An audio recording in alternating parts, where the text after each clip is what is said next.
Well, welcome everybody. My name is Bob Truby, and I serve as the director of the Emerging Scholars Network, and I'll be our host for today's conversation. I do want to just mention that, I'm looking forward to this conversation because over the years, I've worked with many students who are entering technology fields who wondered what difference their faith made and how they thought about their work. And frankly, I felt like I had very little to offer them. And so I was absolutely delighted to read a Christian Field Guide to Technology for Engineers and Designers, which filled a void in my own responses with a wonderfully specific and practical outline of content that was just very rich and full of case studies and examples that really made it plain. And I'm very glad today to have one of the co-authors with us, Derek Schuurman, and I'll introduce him in a few minutes. Meanwhile, let me go to another slide here.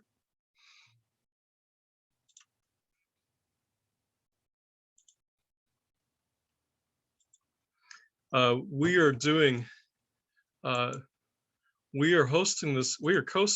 this today with two other groups, one of which is Women in the Academy and Professions, and we're very glad for their partnership in this event. And the second is the Christian Women in Science. And we are just very thankful for our partnership with both of those groups. And Dana Oleskowitz is here today, especially as a representative of that group. And so we want to welcome you, Dana. And we want to welcome all of you who have joined us today because of your connection with one of the co-sponsors. You'll hear more about an opportunity later to network with others on the call. Women will be gathering in a couple of different breakout groups, and men will also have an opportunity to interact. And I want to mention as well, Hannah is going to put into the chat a link to a Google Doc that will allow you to, if you're interested in continuing to network around issues of technology and faith, you can put information in there and to help us be able to continue to connect you with networking opportunities in this area. Before we begin, I just want to take care of a couple of housekeeping details. One is we are recording this conversation today. And if you prefer not to be recorded or photographed, you might want to keep, we have all the mics muted, but please disable your video as well. By continuing to participate in the ESN conversation with your video and or audio enabled after the recording begins, you consent to allow InterVarsity to use the recording and any screenshots of our conversation for InterVarsity ministry purposes, including posting a video recording of the online for asynchronous viewing after the event. I'm going to stop recording now for a moment to give you a chance to adjust your settings if you'd like to do that, and touch on just a couple of other things. Recording. And I'm very happy to introduce Derek Schuurman to us. Derek has a PhD from McMaster University and serves as a professor of computer science at Calvin University in Grand Rapids, Michigan. He previously taught at Dordt University and Redeemer University. He's also worked as an engineer designing embedded systems. He's the co-author of PSpice Simulation of Power Electronic Circuits with R.S. Ramshaw. I'm sure there's some of here who know what that means. And he's the author of Shaping a Digital World, Faith, Culture, and Computer Technology. Schuurman has also done research in the area of robotics and computer vision, as well as on faith and technology issues.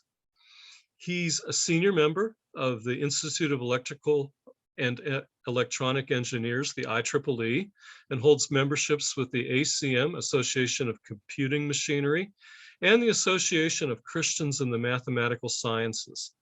He's a fellow of the American Scientific Affiliation, where we've had the joy of partnering with him on some of our early career tracks. And he's an associate fellow of the Kirby Lang Center for Public Theology in Cambridge. So Derek, thank you so much for joining us today. I'm going to go ahead and spotlight you, and I'd invite you to go ahead and unmute yourself if you've not already. So Yeah, Derek, thanks a lot, Bob. Thanks for the invitation. It's great to be joining you all here. And yeah, we are happy to have you.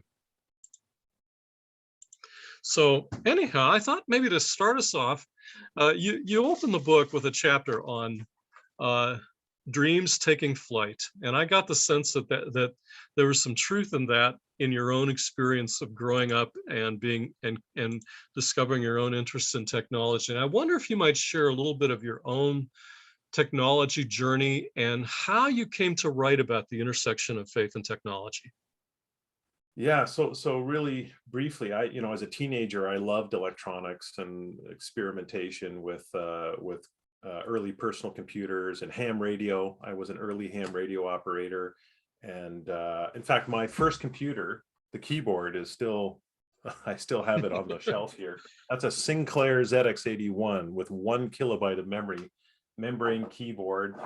But, despite the sort of modest computing power available in those days when I was a teenager, it sparked my imagination. I delighted in all of these sorts of things, and went on to study electrical engineering at a large secular university in Canada, and was actually well equipped technically by my education to solve most problems that would come my way, I thought. And then it wasn't until a number of years later where I was sitting in a cubicle farm and beginning to think, what does my faith have to do with my work as an engineer? What does my technical delight in all of these possibilities, how does that relate to my calling to be a disciple of Jesus Christ? How does my faith, which is, the most important thing in my life, how does it inform what I do with most of the hours of my life, at work?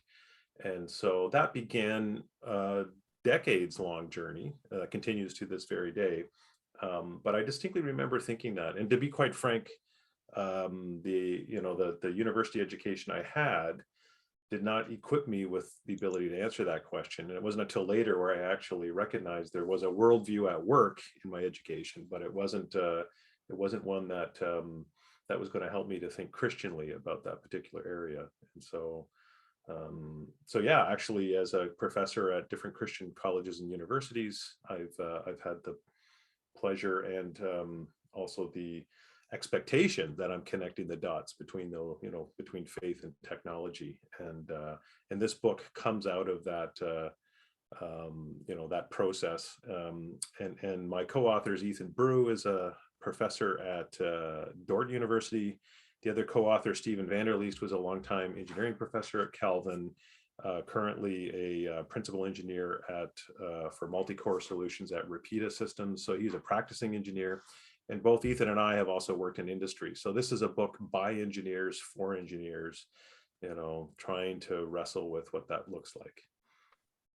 Like I said, this when I saw this book, it was just what I thought so many of the students that I have worked with in engineering could use. And so I was very happy to see this and very happy for the kind of work you did.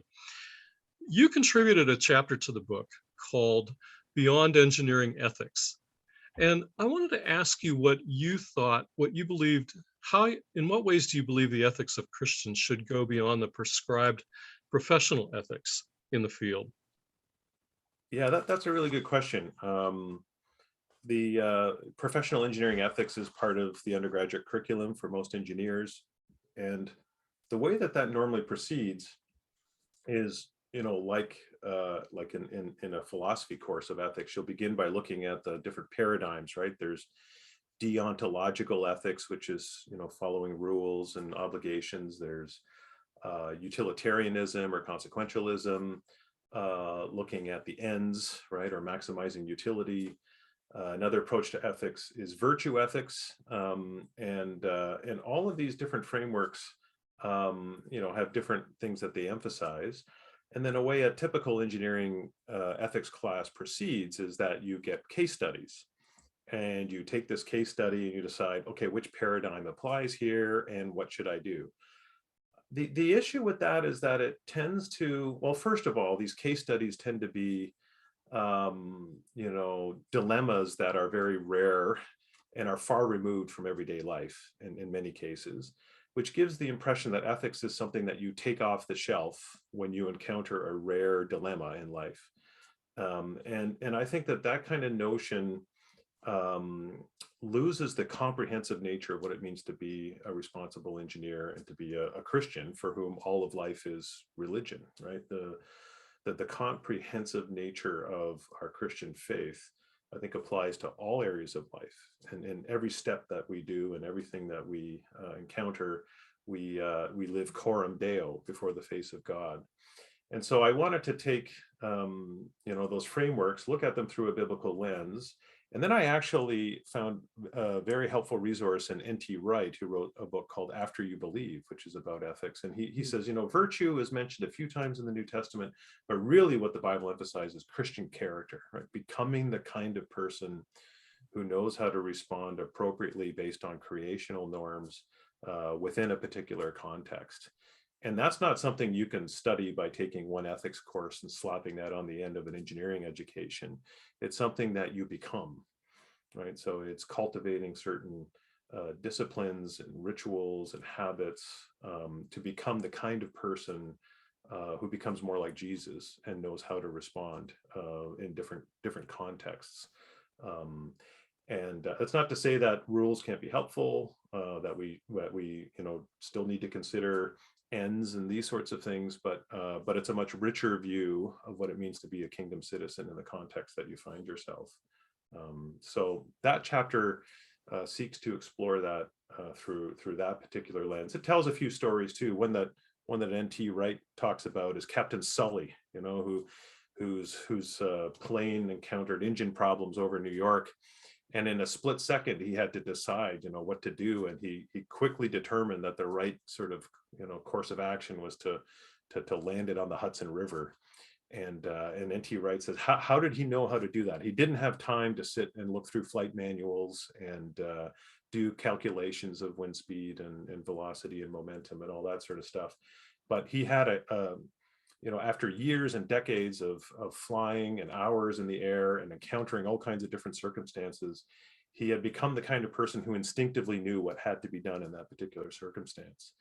And when he landed the plane on the Hudson, he actually even walked up and down the aisle of the plane to make sure everyone was out. I mean, he had this kind of virtue that was sort of developed over years. And I think as Christians too, we need to cultivate ourselves to become the kinds of persons that know how to respond. And I'm thinking comprehensively, not just to rare dilemmas that arise, but how do we relate to our coworkers? How do we treat customers? How do we think about, even small engineering design decisions? How do we consider sort of the normative aspects of creation and not just the technical aspects? So that's just a bit of a taste of that chapter and the direction that I take. Well, one of your other chapters was on modern Towers of Babel, and you address how sin impacts technological work. And I wondered if you could talk a little bit about what are some of the ways you see that playing out, and at the same time, how do we resist the Luddite temptation to just label all technology as evil? Yeah, that's a really good question, and I'll have to keep my response short because much could be said about that. But the chapter title sort of references the Tower of Babel, and the Tower of Babel was this human construction project, a big civil engineering project. But if you read the passage in Genesis 11, I think it is, the motivation to build a tower was to make a name for themselves, right? It was so that they wouldn't be scattered, even though God had commanded them to fill the earth. It was to build a tower, a bridge between heaven and earth. And curiously, God has to come down. I think it's kind of an ironic part of that story, come down to see the tower they were building up to the heavens. And what we see is, a display of human autonomy, of trying to build a world without God.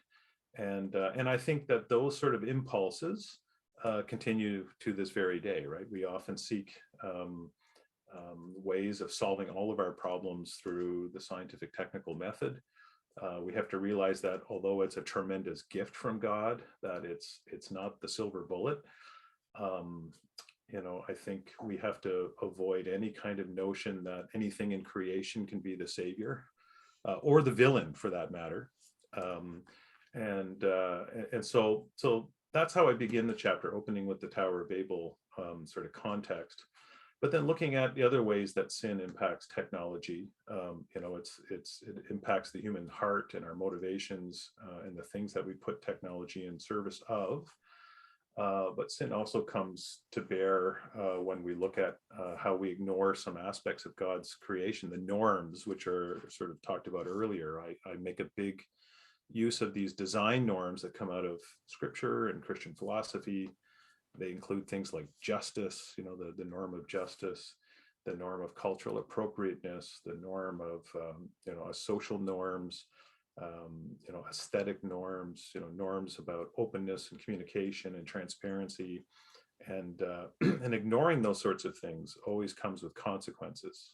God's designed the creation in such a way that if you go against the grain of creation, you get splinters, and so ignoring those sort of normative aspects.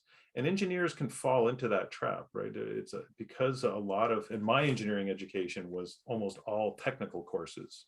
And so to kind of put on blinders, develop a kind of tunnel vision when you're creating products and thinking only about the technical constraints and not zooming out to look at some of the other normative sort of aspects, I think is another area where we need to be thinking about exercising responsibility. And I would quickly add that the context I'm in now, where I'm teaching in a liberal arts university, is really, really helpful in that regard. Being able to understand creation in its wider context, thinking more holistically as engineers. Then finally in the chapter, just really quickly, I mention the difference between finiteness and fallenness. So I look at some engineering disasters and I say, we're also finite human beings. So sometimes things happen not because of, directly because of direct sin or fallenness in that sense, but we're finite. And so what we need to do is recognize that finiteness, that we can't anticipate all of the consequences. We can't know all of the factors that will be at play when we're introducing new technology into the world. And so because of our finiteness, and that's something that precedes the fall, before we even fell into sin, we were finite creatures. We need to cultivate, an epistemology of humility, sort of knowing that we're limited. We don't know all. And so that should inform how quickly we proceed with new things, and the kind of posture that we ought to have as we're making engineering designs, especially when those designs impact human life and limb, and where human safety is involved. So the chapter kind of goes through those things, and then I end with the distinction between structure and direction. So you talk about labeling technology as sin. This was a really helpful concept that I learned from a former colleague from Redeemer University, Al Walters, who wrote Creation Regained, which is an excellent book about learning about a Christian world. Yes. I would highly recommend it to everyone. But he talks about distinguishing between structure and direction. And so, the comment technology is evil, I think is overly simplistic and kind of a false dichotomy, right? You wouldn't say music is evil or other human cultural pursuits are evil.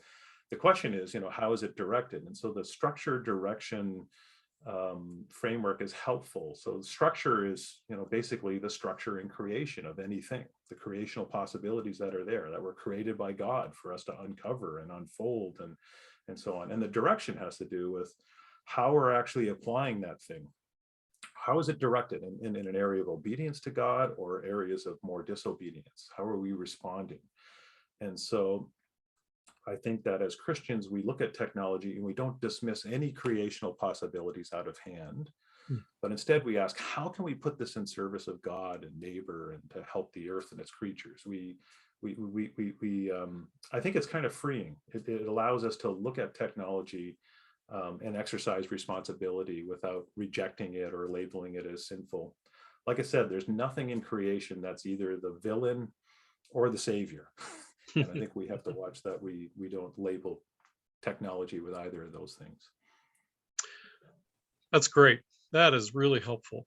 And you've just given us a small taste of what's in the book. I know you just alluded to the chapter on design norms, and that was just, I had never seen something like that before.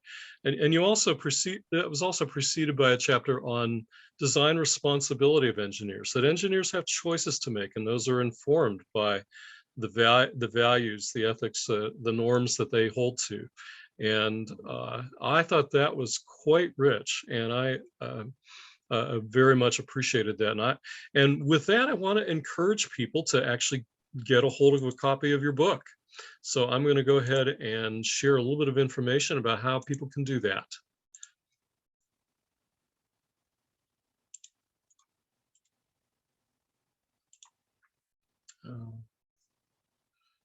If I go to the right slide there we go. The book that we're talking about today is A Christian Field Guide to Technology for Engineers and Designers. And it's available at InterVarsity Press.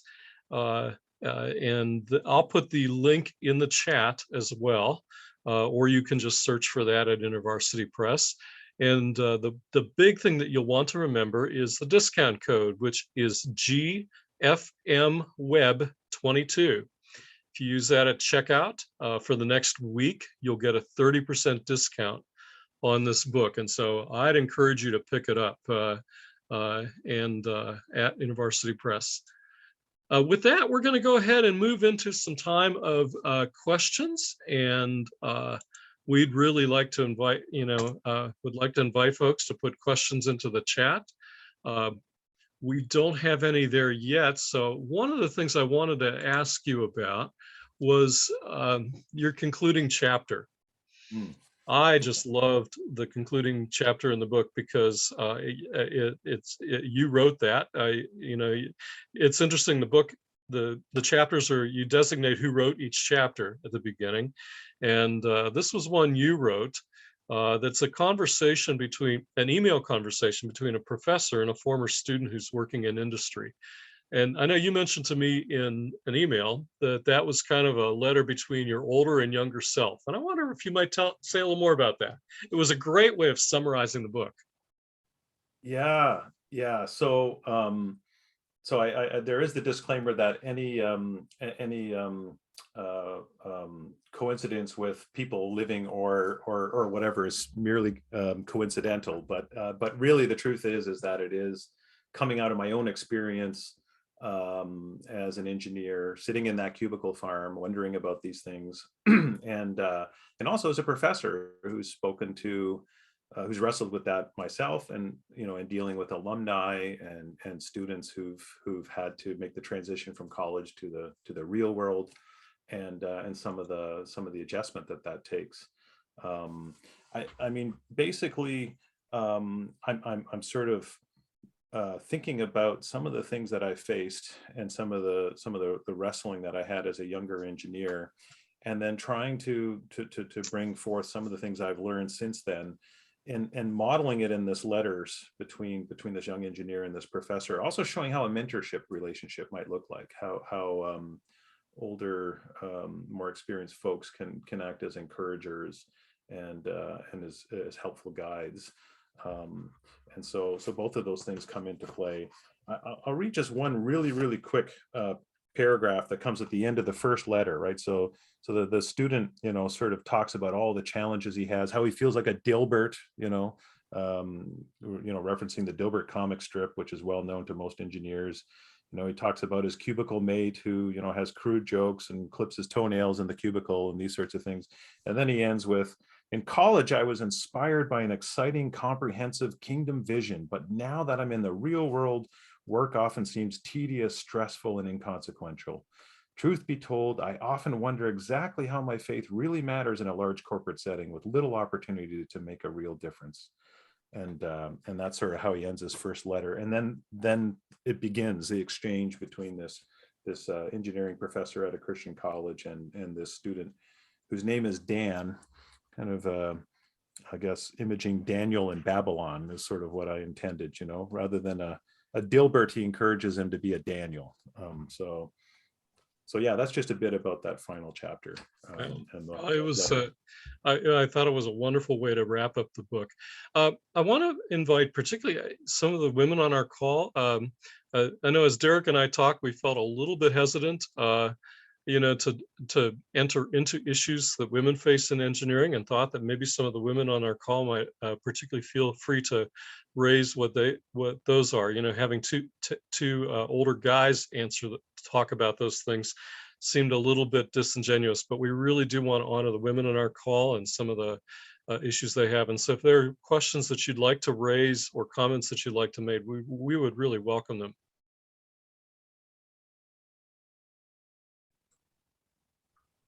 Yeah, our opening chapter does make reference to the Hidden Figures movie. And I mean, that's just the tip of the iceberg in terms of some of the challenges that women have had to face in engineering and computer science. And I know in our own context at Calvin, we have a women in engineering group. We have a women in a WICS, women in CS. And we also run something called Girls Who Code. So some of the women in our undergraduate program mentor younger girls from local schools and help encourage them to explore careers in technology. But it looks like we've got some questions rolling in. So we do have some questions rolling in. So I'm going to start with one from Dana.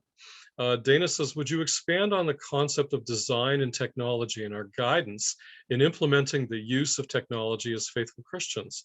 Perhaps an example for conceptualizing the topic. Design and technology for our guidance and implementing the use. Yeah, so the chapter on faithful design guides is probably the most helpful. And so we already as engineers sort of understand sort of the notion of meeting technical specifications and ensuring that the technical design is sound and tested properly. But in the faithful design guides chapter, we talk about these norms, and like I said, these norms come out of scripture, but they also come out of Christian philosophy, and it's a way of acknowledging that the world is multi-aspectual, that the world is made up of many different aspects, and some of them are creational laws, like the law of gravity or F equals ma, things that we can't really change. But then there's also aspects of creation that are normative. These are areas where we're called to exercise freedom and responsibility. They're areas in creation about how things ought to be and how we ought to respond.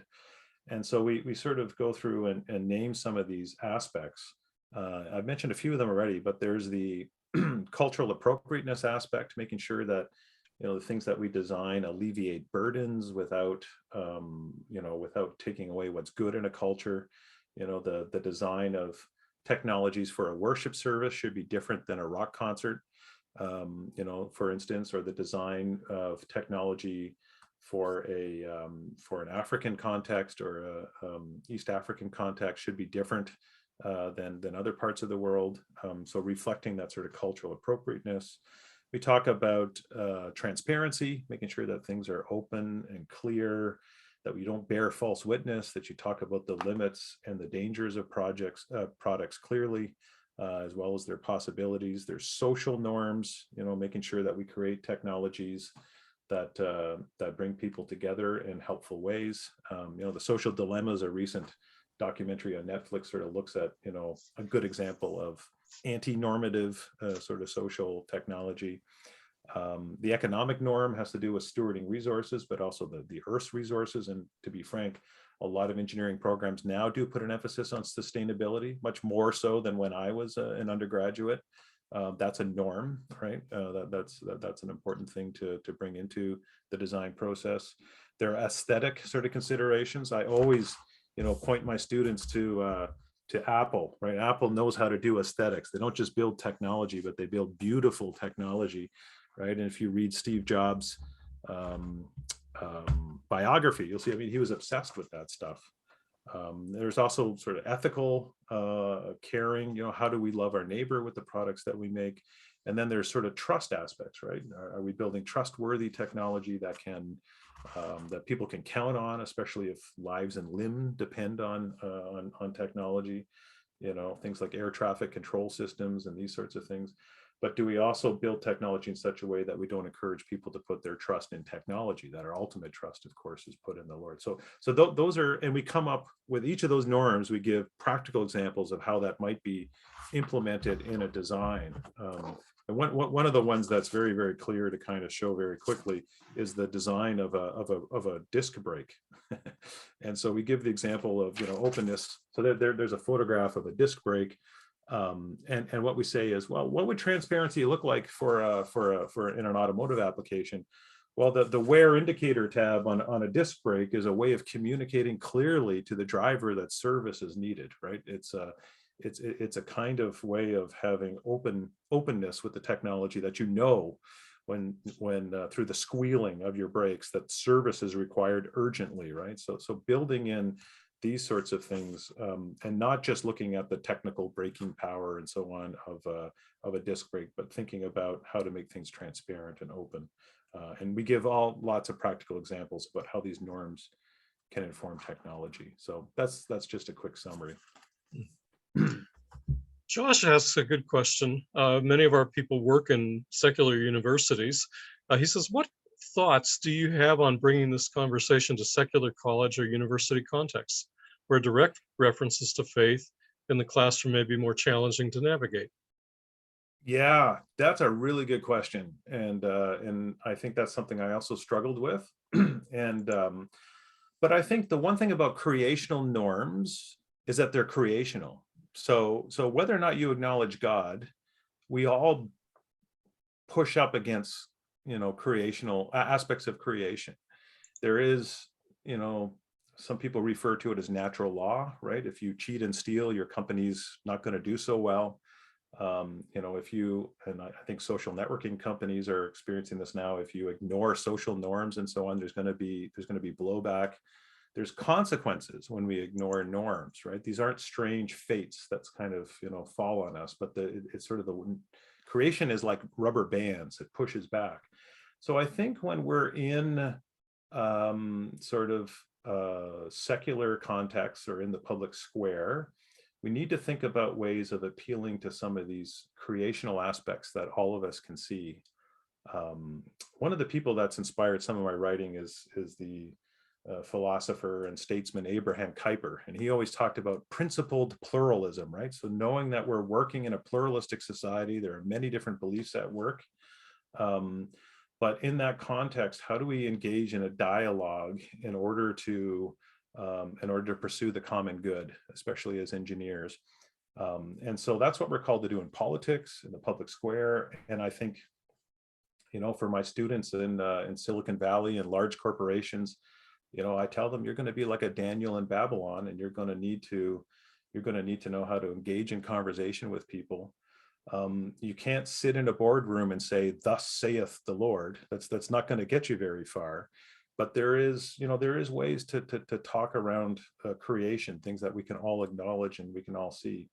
And I think one of the side benefits of that is that people are going to want to know what makes you tick. Why are you so interested in ethics or in social norms or in cultural appropriateness or in justice? I think that can open up opportunities for witness in places where missionaries could never go. Let's put it that way. But you'll find a surprising openness, I think, among tech employees when you talk about justice and when you talk about some of these other things. And there are secular organizations, AI for Justice, organizations for thinking about appropriate ways of using technology. There are actually codes of ethics for, the IEEE Code of Ethics, the National Society for Professional Engineers, NSPE, has a code of ethics. And that's a good start. And I bring up these codes of ethics in the book, but I say they're necessary but not sufficient for a Christian engineer, right? We're actually called to move beyond sort of, do no harm and think about what it means to love our neighbor and to think normatively. But these are all areas of common touch points where we can actually begin a conversation with our colleagues and our managers and other people. And you always have, even the most junior engineer has some freedom in making design choices, thinking about the normative aspects for that. And eventually that leads to greater responsibility as time goes on often. So that's just the beginning of how I might answer that.